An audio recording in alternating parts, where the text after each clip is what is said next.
Chapter 4, the one that wasn't real. Substance in its true form. You don't notice the shift at first. You think it's residual heat from the last collapse. But then, the room starts cooking you alive. No metaphor, no poetic rise. Boil. The air thickens into soup. Your lips peel apart and stay open. Your breath shortens. Your throat goes dry like a sponge in a furnace. The bulb overhead turns yellow, then orange. You sweat through your chest, your palms, the backs of your knees. The room doesn't flicker anymore. It radiates. Every breath becomes pressure, the kind that doesn't leave your lungs. The evaluator's once neat shirt clings to its torso like it's being vacuum sealed. Its pen slips out of its hand. Ego is trembling, not from fear, but from recoil, like he's remembering something he tried to forget. Anxiety, all 7 forms, start malfunctioning. They twist and blink out of sync. One screams, another convulses. 2 melt into each other and re-emerge wrong. One tries to crawl up the wall. Another tries to tear its mouth off. They don't recognize each other anymore. Something is wrong, and the room knows it. Then, everything freezes. You look to your left. She's there. Not entering, not forming. Just there. Like she was always standing outside the light. You didn't summon her. You missed her. And that's worse. She smiles, too wide, too perfect. Her hair floats wrong, like it's underwater, like it's being pulled by something that isn't there. Her teeth are still growing, row by row. Her jaw begins to stretch. Her skin slackens. The shape of her face begins to melt like wax in the sun. Her mouth peels back until it looks cut open from the ears. Her eyes begin to smear outward. The whites take over everything. She doesn't blink. She just watches, like she's waiting for you to come closer. Your throat locks. You want to speak. You want to ask why you're here. But you already know. You look forward again. Everything has stopped moving. The evaluator, ego, anxiety, all of them are turned toward you. Their mouths are open, but not screaming. Their eyes are wide, but not seeing. They're burning, not glowing, burning. Flames that do not rise. They lick the inside of their skulls like their thoughts are combusting. And something else. You realize their hands are reaching for their own throats, clawing, like they want to speak but forgot how. And in that second, it hits you. They're not themselves anymore. They've been taken. Everything you've ever relied on, every reaction, every fear, every identity, every wound you thought was yours, has been infiltrated. And you're next. The heat inside you rises. It isn't around you anymore. It's in you, beneath your ribs, behind your eyes, inside your spine, between your teeth. And then you hear it, whispering through your bloodstream, through your memories, through your last good moment.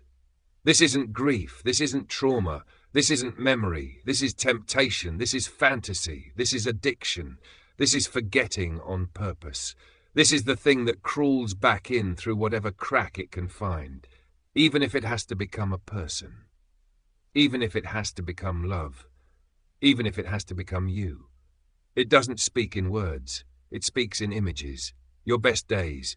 Your most sacred memories. Your gods. Your most intimate wounds. All of them. Distorted. Your mother's voice in a lie.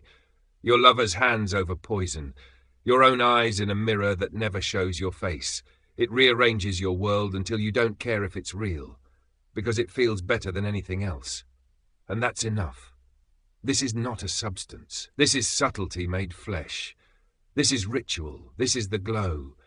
This is the high you swore you left behind, wearing a new skin, a new voice, a new name. It offers warmth where healing takes too long. It offers silence where struggle was once loud.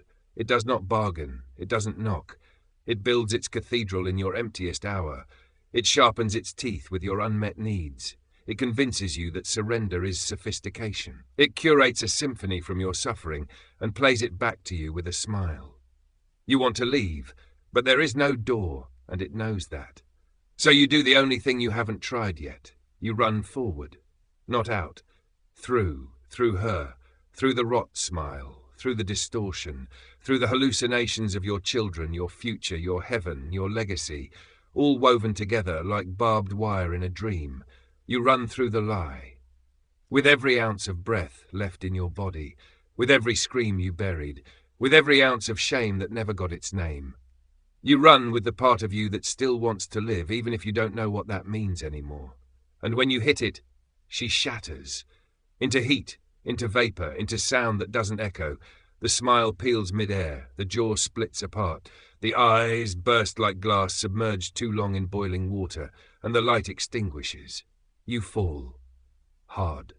Through the memory, through the illusion, through yourself, through whatever was left that still trusted comfort. And then, you're back. Chair. Sweat. Smoke in your mouth. Air that hurts to swallow. The evaluator is crouched in the corner, shaking, clutching its notes like they matter. Ego hasn't moved. Anxiety is huddled like the heat broke them into one body, mouth stitched shut by fear. None of them are speaking. None of them are mocking. They've seen what you saw, and even they are afraid. You were their last defense. The light above you expands slightly, just enough to see the floor again, just enough to remember where you are. You breathe, not well, but enough, and for 5 seconds you feel something. Not peace, not victory, not hope, just the absence of pain, and it's almost holy.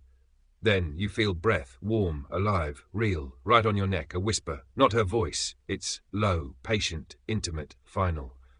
I will always be here. It does not need to raise its voice, because it doesn't need to find you. It already knows how you think. It waits behind the thoughts you don't finish. It breathes beneath the truths you don't say. It lingers in the place you go when you think no one's watching, and smiles when you pretend it's not there. It's not coming back. It never left. And that's when you know. It was never her. It was never memory.